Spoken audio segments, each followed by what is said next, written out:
Hello, everyone. Good morning, and thank you for coming to listen to us on this Sunday morning, bright, warmish Sunday morning. We are going to be talking about something that at first glance might seem rather intuitive. We all know that technology is today central to our lives. It has been for quite some time.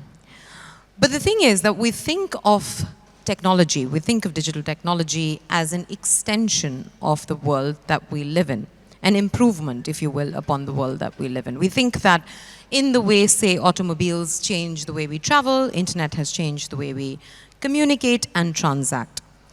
But Bruno's book, The World Builders, is a sort of challenge to that way of thought, and it argues that a new world is being built on the basis of digital technology that may exist parallelly and become our primary world in which we live.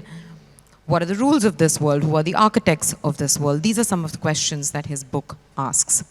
Samanth's upcoming book, The Web Beneath the Waves, talks about, explores, and takes us to the foundation of this new world, if you will. The network of undersea data cables that take the internet from one part of the world to another. Over the next 40 to 50 minutes, we are going to try and unpack what these two brilliant books tell us about this moment in history and our collective futures. Both of you, welcome and congratulations on your very fine books. Bruno, I'm going to start with you. We take the world as a given. We think of it as a natural physical world divided into land and sea, and by human beings into countries with borders.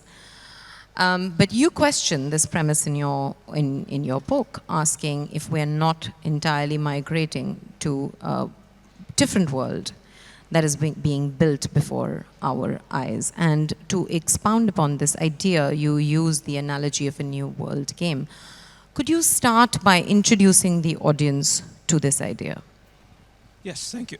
Thank you. Do I need to turn on? Okay. Well, is it working? Great.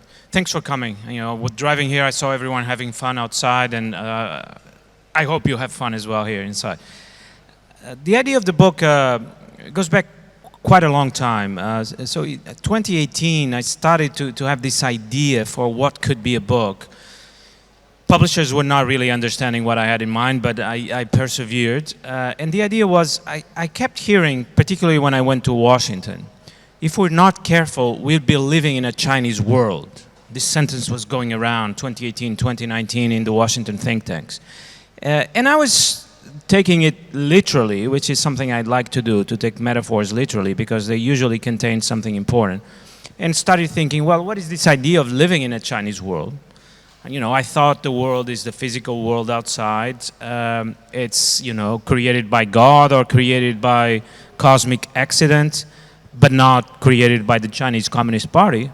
So what does it mean to live in a Chinese world? And if we are in risk of living in a Chinese world, does that mean that right now, before that risk materializes, are we living in what kind of world? Is it maybe an American world now? What does it mean for the world to be Chinese or American? And from there, I quickly started to elaborate the thought that maybe political power and geopolitical power is not about controlling the physical world, because the physical world is disappearing before our eyes, but it's about building an artificial or virtual world. And that's what geopolitical power is really about. It's the highest form of power, because if you build a new virtual world, other people have to live in your world. Other people have to inhabit your world. A world that you created according to your preferences. A world that you can still control, because if you build a virtual world, you have access to the control panel. You can change some of the settings. You can change the state of the world. This sounds a little bit like Matrix, but it's actually how the world works. I'll give you a quick example, just as an introduction. When Russia invaded Ukraine in 2022, a week later, or less than a week later, both the Federal Reserve in New York and the European Central Bank in Frankfurt decided to freeze Russia's central bank reserves.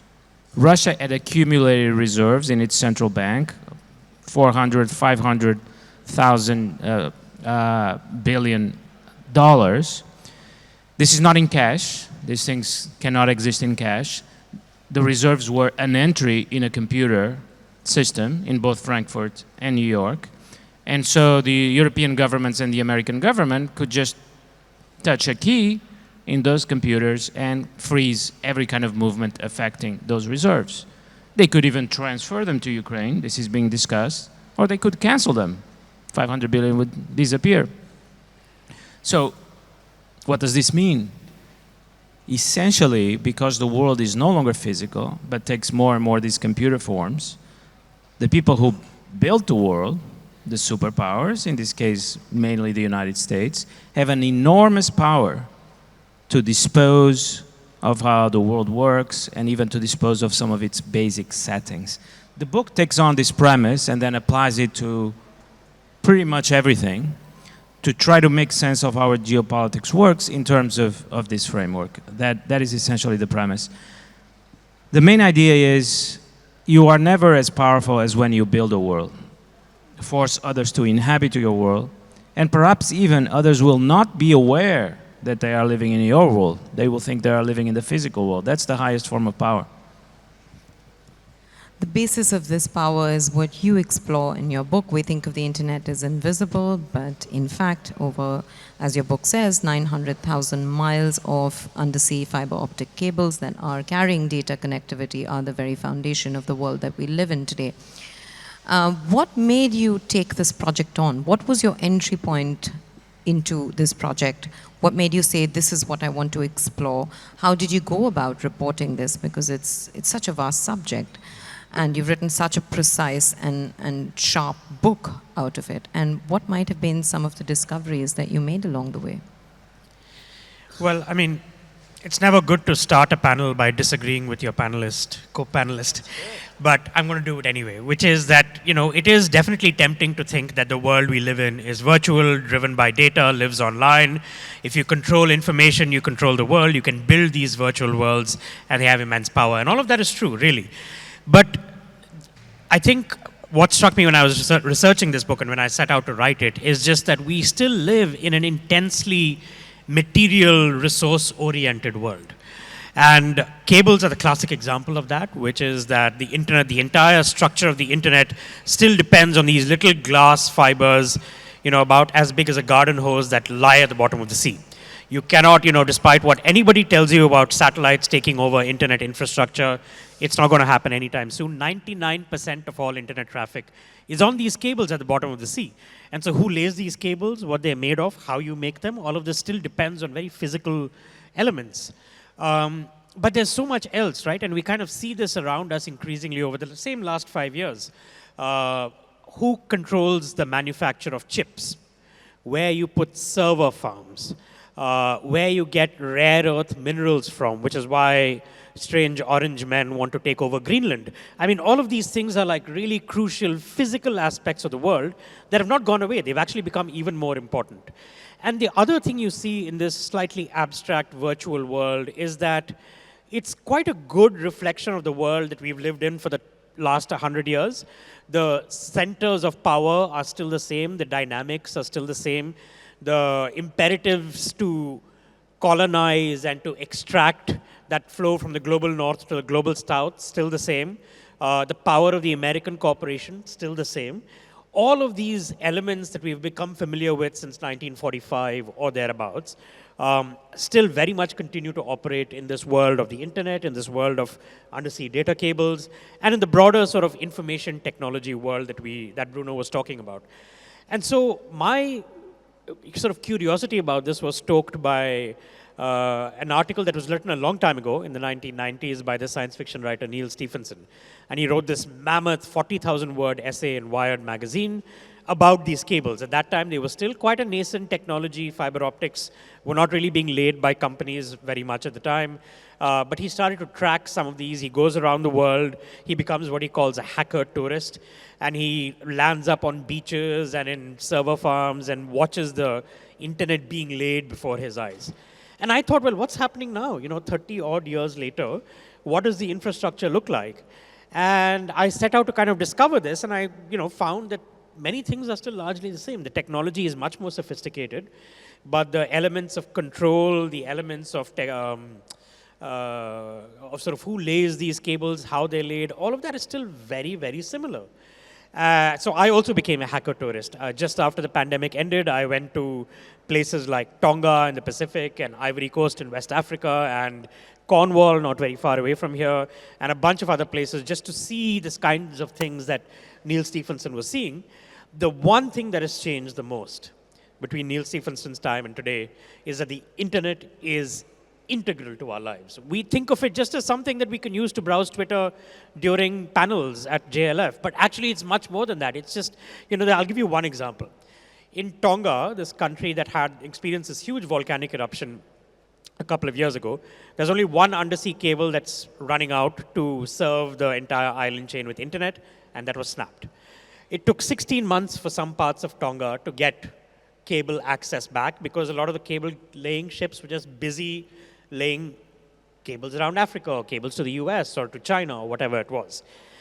But the number of things that break down in your life because you don't have internet is incredible. And the most bizarre example I heard was that a woman, after a month or a month and a half of living without internet, suddenly found that she'd lost power, electricity in her house. And she wondered why.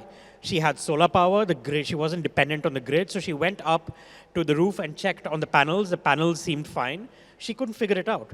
And then she realized that the panels, the solar power system, was set up to update its software constantly all the time. And the minute it can't do that, it bricks up.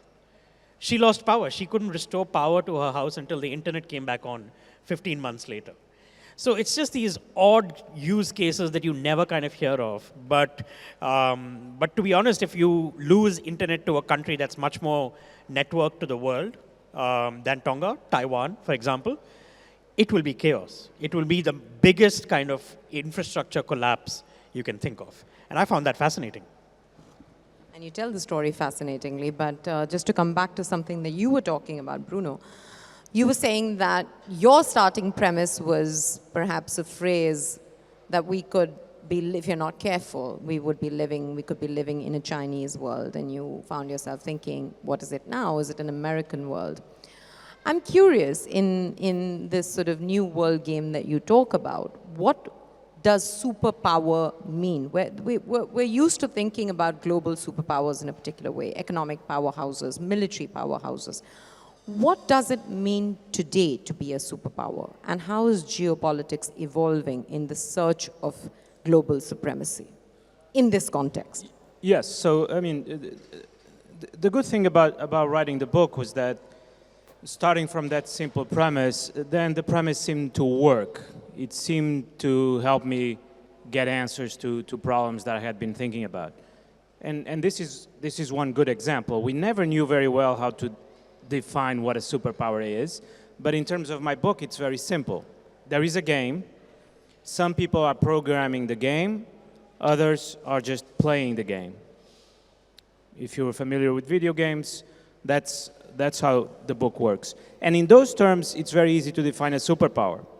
The superpower is the state that is programming the game, and everyone else is just a state or a power, but certainly not a superpower.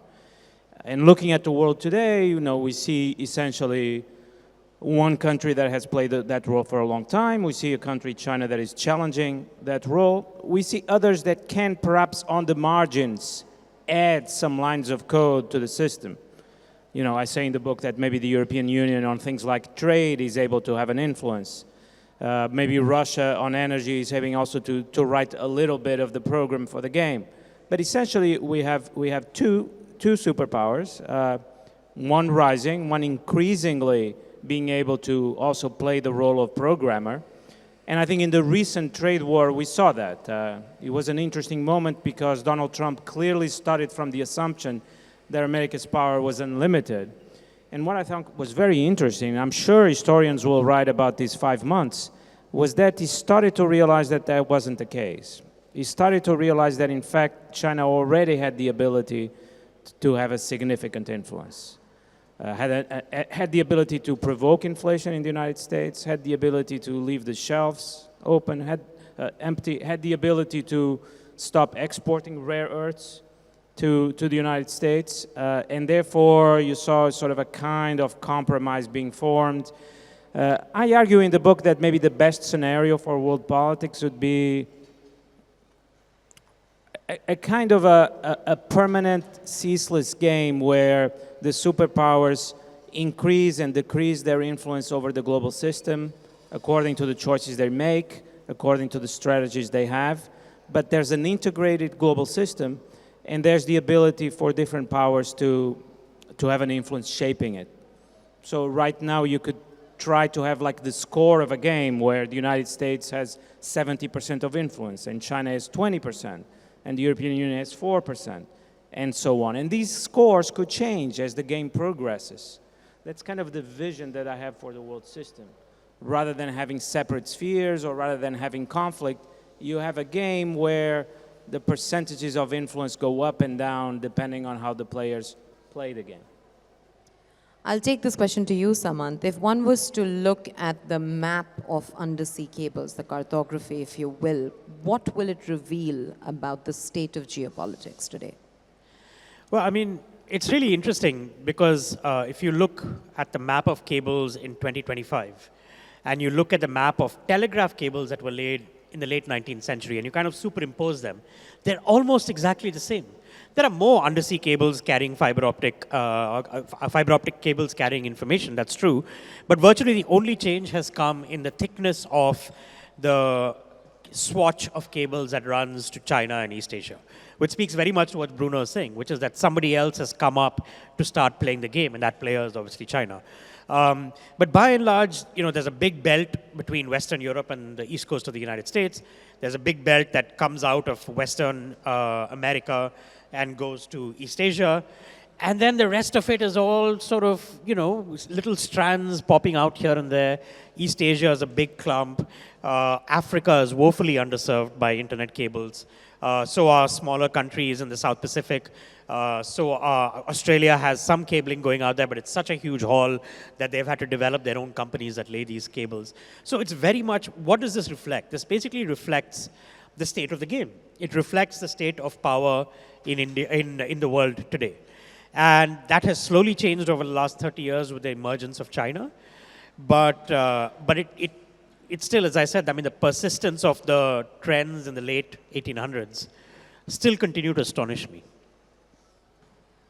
You divided the world, Bruno, neatly into those who are writing the new rules and those who are following those rules, playing by those rules, if you will. What I'm also curious about is what the idea of countries in this day and age. What does sovereignty really mean? And I don't just mean this with regards to borders. I also mean this with regards to the future of democracies or the wherewithal of countries to be able to govern themselves in some manner or the other when the increasingly emerging centers of power and authority are tech corporations. Well, I think the book gives a certain prospect for democracy under these new conditions. First, the global system is being shaped. It's being shaped by the superpowers, but it's not defined forever who the superpowers are. India has a good shot at becoming a superpower. After all, China did it in 30 years, 35 years, starting from almost nothing. So it gives that prospect of a world that can be shaped by different actors. It gives the prospect that even countries that don't set rules can be very successful, playing by the rules set by others. It's an interesting paradox of our world that countries that have very little influence over the rules are very successful playing the economic game, the game of influence. The two examples I like to give are Switzerland and Singapore. They don't set the rules, but they are more successful than the United States at playing by those rules. And then, of course, the superpowers set the general rules, set the general framework of the game, but everyone else still has to play it. And you can play it well or play it badly. I think there's a lot of room for democracy that we don't always see. I don't think tech companies are in charge. I never suspected they would be, but I think the last 6 months were quite instructive. And the last 2 weeks, the conflict between Donald Trump and Elon Musk was very instructive because in the end, you could see where the power is. You know, I write on geopolitics, I studied political science. I always thought this is where the power is in our societies. And that often it looks like economic power is on top simply because political power is comfortable with that. Often political power is influential behind the scenes. So I don't quite buy the idea, which is defended both by people on the right and on the left, that the markets are in charge. And when it was a matter of the wealthiest man in the world against the most powerful political official in the world, you saw where power was because Elon Musk has been apologizing. And what Donald Trump could do to Elon Musk's business interests is quite clear. What Elon Musk could do to Donald Trump's power is less clear. And certainly it would be a very difficult path for Musk. Before I finish, let me just go back quickly to what Samanth said about the role of the physical and the virtual in today's world. This is a very interesting discussion, and would take us very far. But you know, I think the physical is still around, but it's changed its status. Look, a screen is physical in some form, but it's not physical in the same way that a painting is physical. A screen is just a portal where different virtual realities are projected. And what is projected there has no reality. We could just turn it off and replace it with another picture. Second quick example, if you go to a cafe today, it's not a cafe like cafes used to be 100 years ago. It's not a place where people meet, where they discuss, where they have arguments, where there's a poetry reading. A cafe today is just a portal to the virtual world. People sit down, they take off their devices. That's the whole point. It's just a place where they can enter the virtual world, because to enter it on the street, crossing a street, is very dangerous. So you go into a Starbucks and you do it there. But I think there's a joke that's become very popular on the internet that if you're in a cafe and you're just having coffee without any device, you're probably a serial killer. There's something very wrong with you, right? Samanth, I wanted to bring you into this. Like Bruno says, that we're either underestimating or overestimating the role and influence and power of tech giants and tech corporations in our lives. This is one of the great anxieties of our age, and I wonder what your project revealed to you about their influence and the role that they're playing in shaping the world as it is today. Yeah, I mean, it's interesting. Definitely the Elon Musk, Donald Trump episode is very instructive, and there's no doubt that if we've been thinking all along that states have sort of ceded their monopoly over force, over political power, over economic power, if they've ceded these to corporations, that hasn't quite happened to the degree that we thought. But at least for the purposes of this little book, I have found an astonishing new trend that again began only over the last 5 or 7 years. And so to put this to you, let me kind of go back and explain how cables were laid and who controlled information in the early 90s. In the early 90s, if you wanted to lay an undersea cable, you would go to all the countries along which the cable would land, and you would go to the government and you would go to their national telecom authority, and you'd say, listen, we want to land this cable. You're the only ones who have permission to land this cable, so would you be a partner in our little consortium, kick up some money, and then you would get some connectivity. So by and large, all of these cables were laid by these national telecom companies. And slowly that started changing in the late 90s. There was first privately owned and laid cable was installed in the late 90s. It was called FLAG, which was a fiber optic link around the globe. And at that point, what you started doing is bring investors in. And the only reason you would go to a national telecom company is to say, look, we'll just buy from you the license to land the cable. We don't want you to invest. We don't want you to do anything else. So that model pottered around until about 2005, 6, 7. The internet started getting more and more important, and therefore more and more expensive to install.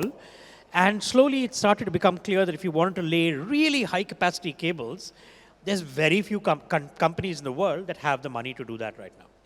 So over the last 10 years, what you've been seeing is 66 to 75% of all new cables that are laid that carry your internet traffic are laid by 4 companies: Google, Facebook, Microsoft, Amazon. These are the companies that lay cables for governments. The US government has to go to a company that is contracted to Google and say, listen, we want your ships for a little while. Is that okay? We want you to lay military cable around the world. But these 4 companies, by and large, fund almost all cable installations around the world. Now think about what this means for a continent like Africa, criminally underserved with the internet even today.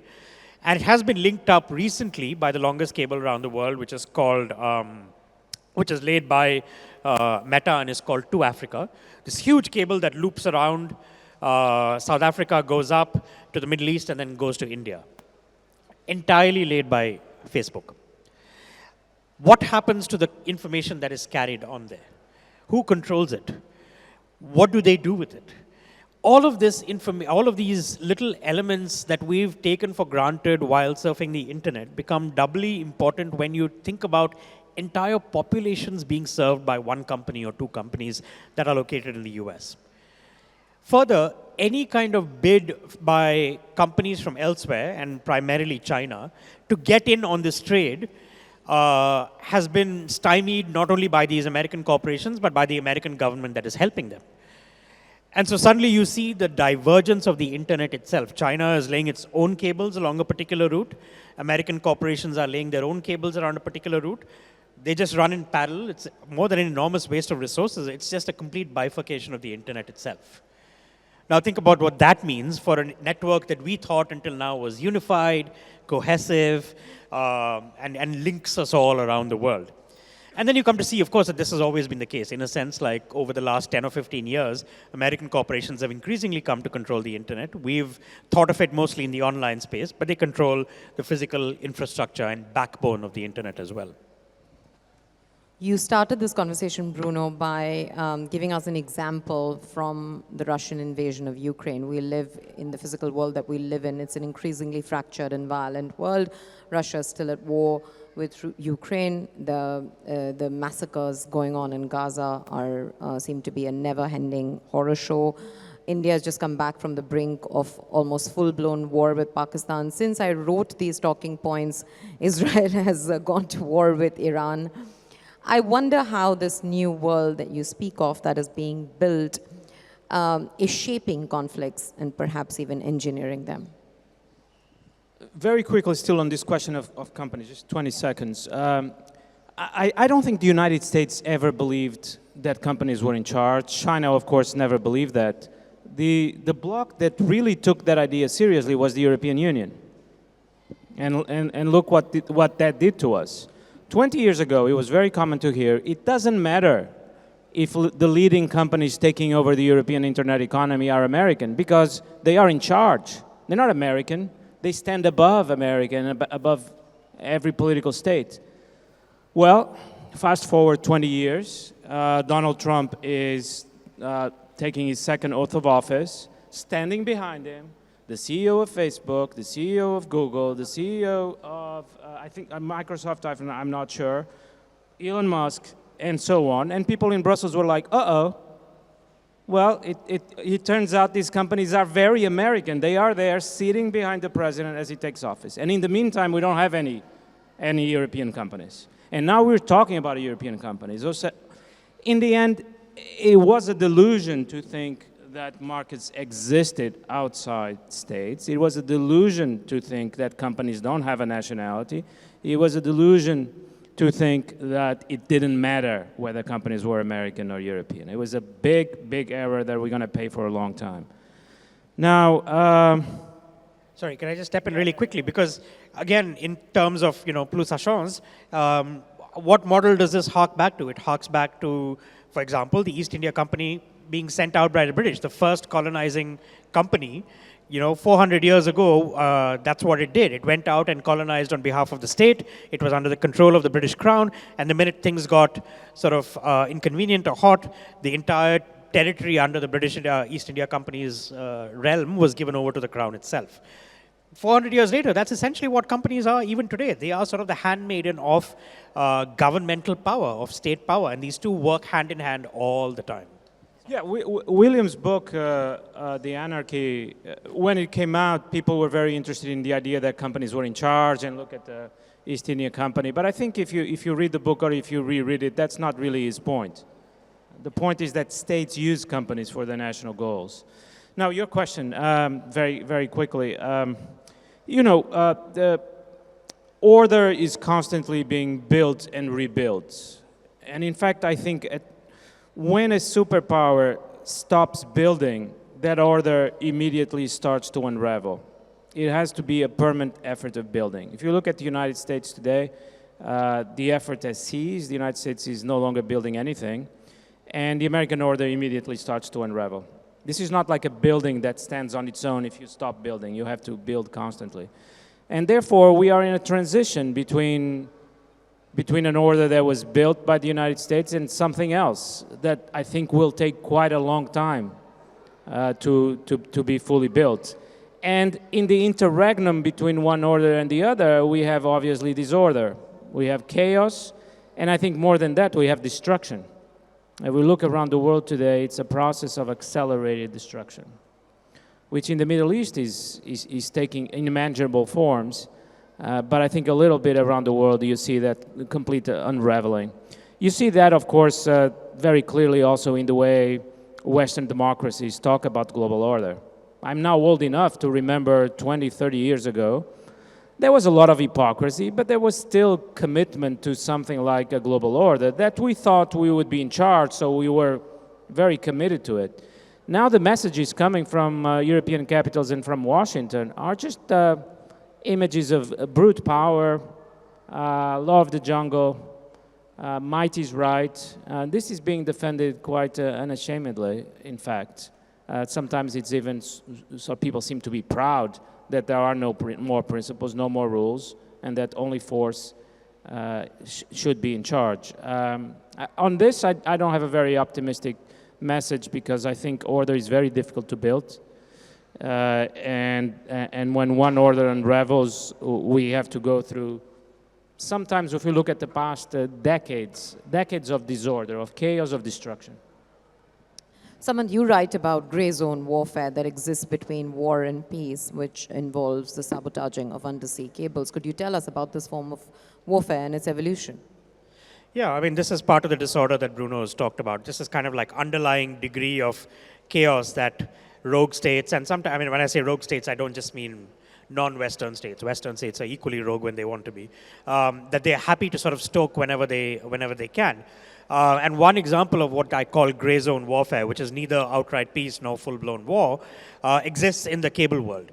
And this is that because cables carrying the internet have become such essential infrastructure over the last 10 or 15 years, it's an act of quiet belligerence to go out there and cut a cable in mid-sea.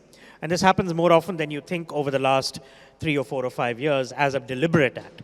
They've always been cut by accident, you know, up to 100 incidents through the year would be recorded, and this would largely be ships laying down anchor by accident on a cable or fishing boats trawling the seabed and cutting a cable by accident. But now increasingly the ratio of deliberate incidents is rising. And it's masked by this, you know, why I and others call it gray zone warfare, is that it's masked under a kind of civilian act. So it's a Chinese fishing boat out there fishing, accidentally cutting a cable by laying an anchor down, thus depriving a part of Taiwan of internet access. This happens all the time in the Baltic Sea, ostensibly by Russians, to the extent that now Sweden and Finland have a battleship that is permanently patrolling those waters. The UK, for the first time over the last, I think a couple of years ago, commissioned a battleship to go around the island again and again just to make sure that its undersea infrastructure is protected. So these states are waking up to this gray zone warfare as well, and they're starting to realize that they have to organize against it because there's no actual way of prosecuting this stuff. These cuts happen out in mid-sea. Nobody knows who is responsible. But even more than that, what jurisdiction does this fall into? A cable is out in international waters. Its owners come from 5 or 6 different countries, the cable's owners. They run between multiple countries. The data is obviously from people all around the world. The fishing boat that cuts a cable may be flagged in one territory, but may be crewed and captained by somebody from another territory. It's impossible, or there is no precedent, there's no system in place to prosecute these crimes, even if we could find out that this was a deliberate act of malignant kind of terrorism. You know, in the early years of the internet, it was thought of as this kind of great equalizer, if you will. That's not quite panned out in the optimistic way that people might have hoped it would. This new world order that is being built, Bruno, do you think it will be more or less equal or mirror, as perhaps Samanth has suggested, the world as it exists? Or perhaps be unequal in other ways? And I ask this because we live in a world where not just conflicts, but also political and economic challenges are mounting around the world. What are your thoughts on that? It's a very dangerous moment and possibly a very dangerous future because technology is advancing at an extraordinary pace. It is consuming the physical world. I think maybe within my own lifetime, it will consume what is left of the physical world. I think the physical world was an equalizer in the end. We had to share both the same world, the same physical world, but we had to share also the same physical body. It was a great equalizer between human beings. It was also a great equalizer between nations in the end. And this world we're entering is a much more vertically organized world where layers are built on top of each other, and some countries and some people have access to certain layers, but not to the top layers. The power coming from above is really quite extraordinary. I'm particularly interested and also scared by the AI revolution. I was more optimistic about AI when it was a matter of self-driving cars, ways of relating to the physical world, but AI has taken a turn. It has really become a platform to build these virtual worlds that we are not really aware of. You know that many of our children are already consulting AI on what to do in their lives, in their romantic lives, what to do in their professional lives. There seems to be very little awareness that these models are not the voice of God. They are not unbiased. They are not impartial. You're not talking to God. You're talking to a programmer that inserted their own worldview into the AI. The other day I asked DeepSeek, the Chinese model, to rank all the countries in the world by how evil they are. And you get a ranking there. But imagine when these understandings that are contained inside these models become the understandings that are fed into our advertising, that are fed into our political decisions, that are fed into our industrial processes. Imagine when an AI model is in charge of our common world, but it's operating according to the principles, with the goals, with the ideas that were fed into the model to begin with. And we have no way of knowing. By the way, these models are so impenetrable that there's no line of code with the rankings of countries. It's the way the model was trained.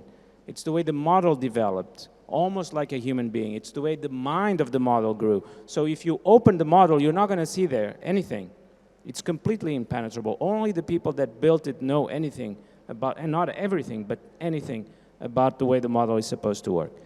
So it could be a long conversation, but I'm very worried, and I feel sort of a sense of dread about a world like this where some human beings are programming the lives that other human beings can or cannot have, to a greater extent than in the past. Wait, which country was number one in DeepSeek's ranking? Well, you will be maybe a little bit surprised that it was Russia, but it's not really that surprising because DeepSeek was trained with data from the internet, and the internet was essentially built in the West. Now, China could change this. DeepSeek was not built by the Chinese Communist Party. It was built by a small, rather independent company. But if the Chinese Communist Party wanted to train a new model where number one would be the United States, this would be easy to do. Samanth, you were talking about Africa a minute ago. You were talking about how it is underserved by the cables, but it's also an important piece of the puzzle, as it has always been for its resources and so on. You talk about, in the context of Africa, you talk about data being the old oil. I wonder what came up for you in terms of classical fault lines, economic and political fault lines, in the world that we live in today, served by undersea cables. Yeah, I mean, it's very common to say data is the new oil, or oil is the old data, or whatever it is, just because data has become very valuable. But I think, as you put it, the fault lines that existed with oil also exist with data. There's like a statistic I have in this book. Even today, Western oil corporations control 2/3 of oil and gas production in Africa. The profits from the oil and gas tend to go overwhelmingly to these companies, their shareholders, and their investors. They also flow to governments, but often as bribes to officials and too meagerly as tax payments. It's hard to make this argument that this has benefited Africa. It's hard to make this argument that Nigeria's abundant oil reserves and half a century of extraction have enriched the country when 2/3 of the population lives on less than $2 a day. It's easier to see the corruption and the blight of pollution in the Niger Delta, as well as the imminent consequences in Africa of the climate change caused by burning carbon. So this is the classical fault line, right? Which is like a highly extractive Western industry comes to your land, if you live in the global south, plunders it, collars most of the revenue for itself, feeds back whatever it can in terms not of like legitimate tax payments, but mostly in terms of corrupt payments to officials so that they can continue doing what they do.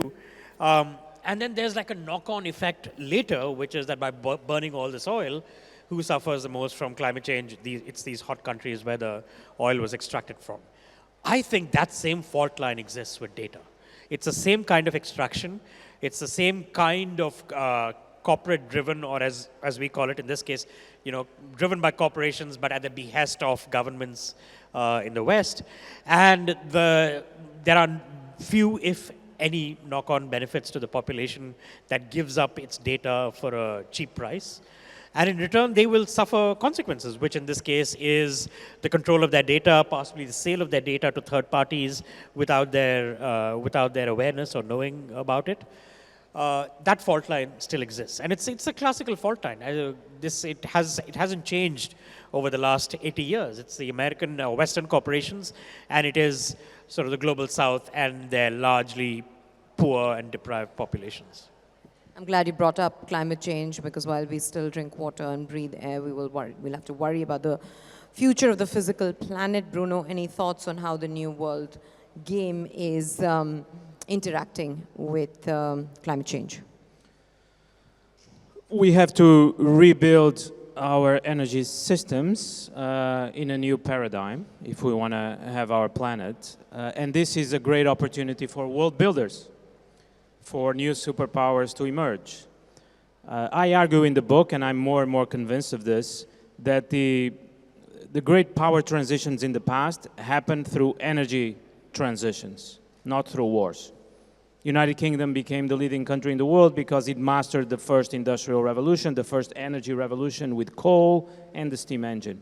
Interesting that they're always complex. It's not just the energy source, it's also the way the energy source is used. The United States mastered the second energy revolution with electricity and the assembly line, the modern factory. And now there's a third energy transition, a third energy revolution. I would even guess that the complex in this case is going to be a complex of solar energy and AI, with solar energy used to feed these AI models, which are voracious energy consumers. And there's a question whether China is moving ahead. So China certainly is fully committed to solar energy. China installed more solar panels in 2024 than the United States in all its history, and very committed to AI as well. We have to think about these energy transitions as essentially transitions of hegemonic power from one hegemon to another. That's what's happened in the past, and I think it's what's going to happen now. I would prefer to talk about an energy transition than a climate or a green transition, because I think ultimately the question is about power. Isn't the climate crisis, though, the perfect? It's kind of like proof that the physical world is actually not the great equalizer, that the physical world has been plundered and kind of like used up very inequitably, even over the last 200 years. And the effect on the human body, the physical body, has also been very, very different. I mean, how climate affects people in the global south and hot countries, how their energy sources have been used differently. There is an inequity there too. Question of whether it's greater or smaller than the inequities we're talking about. But I also believe that there's been a lot of complacency in the developed world about climate change, the idea that it will not affect us. The phenomenon is global, it's planetary, and we'll find out soon that it will affect us. There's also the possibility that in some ways might affect us more deeply because our systems might be more vulnerable. They are more technological, they might be more vulnerable. Samanth, what is the environmental impact of these networks of miles and miles and miles of undersea cables? It can't not have an environmental impact. So what exactly are we looking at, and can law and innovation help in any way ameliorate it? I mean, the impact of the cable itself is astonishingly small. I mean, its footprint is tiny. It takes a certain amount of energy to put the cable out in the ocean, maybe to survey the seabed first. So there are ships that are doing that. If it's broken, you go out and try to repair it. I mean, the astonishing thing I found is that if you want to kind of bring a broken cable up from the sea floor to repair it and put it back down, you're still kind of scraping the seaboard with a grapnel hook, exactly as they did with telegraph lines like 120 years ago. So it takes a certain amount of energy to do that. But once it's in there, the primary energy and environmental impacts come not from the cable, but from the huge server farms at either end. And that's really sort of where the energy suck is coming. And countries are trying to deal with that in various ways. I mean, energy deficient countries have no hope of putting up their own server farms. They have to buy energy at enormous costs from across the border to fund these server farms. There are companies that are experimenting with a bunch of different ways in which to minimize this environmental impact. I remember Microsoft once, as an experiment, sank an entire data center into the water off the coast of Scotland, obviously insulated and waterproofed and so on. But they wanted to see if that cold water would essentially keep the entire data center cool enough to keep running. Because not only are you running the servers, you're also running this huge air conditioning system to keep the equipment cool. So the environmental footprint of that is growing. But that's a different kind of discussion altogether. It's kind of astonishing that the cables themselves have very little impact. That is an argument for my thesis that the physicality of our worlds is being reduced. But I've seen some projections that within 2 decades, 25% of our energy consumption, at least in the developed world, will go to server farms, to data centers. And there will be a choice of whether societies will have air conditioner in the developing world or whether there will be data servers. We'll have to pick whether AI or human beings will get the first serving of energy. It is a scary world in that sense. A final question to both of you before I open this up. Bruno, sticking with the analogy of a new world being built, perhaps in recent history there have been certain events that are expediting our migration into this parallel world. What would these events or circumstances be according to you? I look around the world, I see an acceleration that is happening across different areas, moving us towards this increasingly virtual world.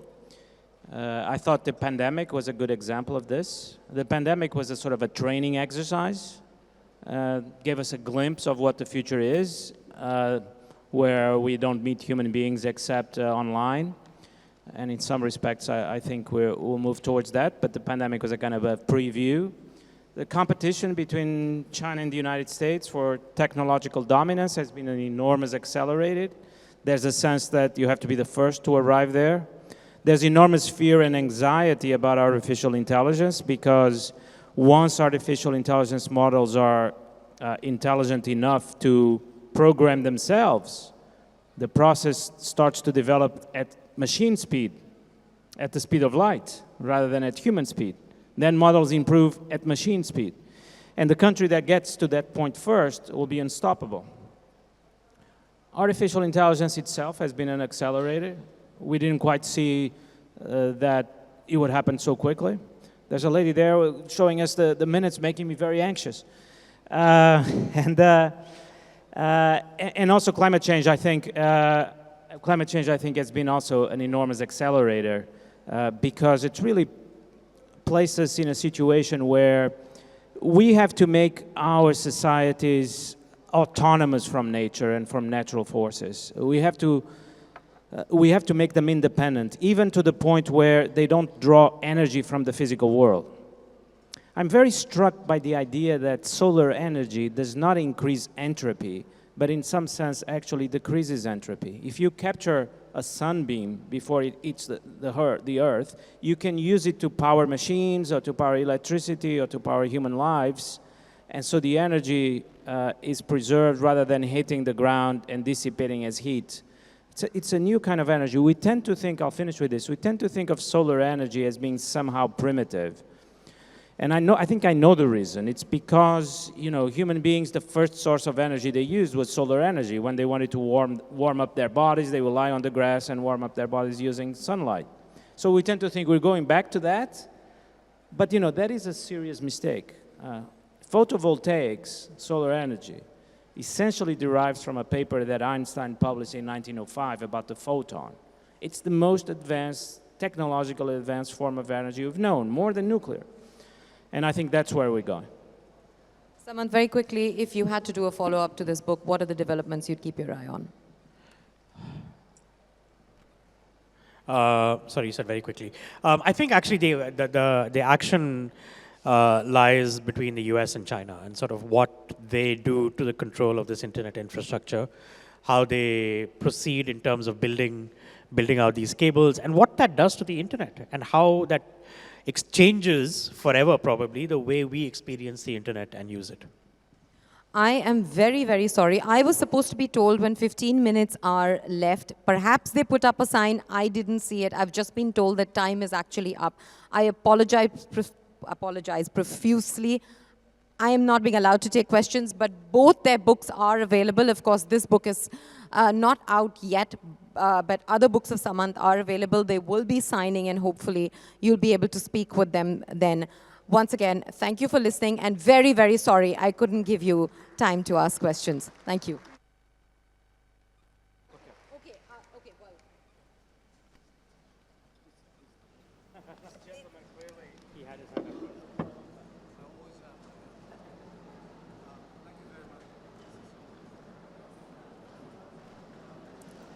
Can you hear me? Okay, that's wonderful. Thank you. Bruno and Samanth, that was wonderful. I really enjoyed it. But above all, Pragya, your questions brought out the best in both of them. It makes it easy when they write such structured and wonderful books. Yeah, that's true too. Somebody asked the question, who controls the world? And the answer came, Goldman Sachs. Well, money is what makes the world go round. My question is very simply, who controls, or who will control the world? Is it going to be the 4 technology companies in the United States and Huawei in China? And finally, will somebody use AI to go rogue? Thank you.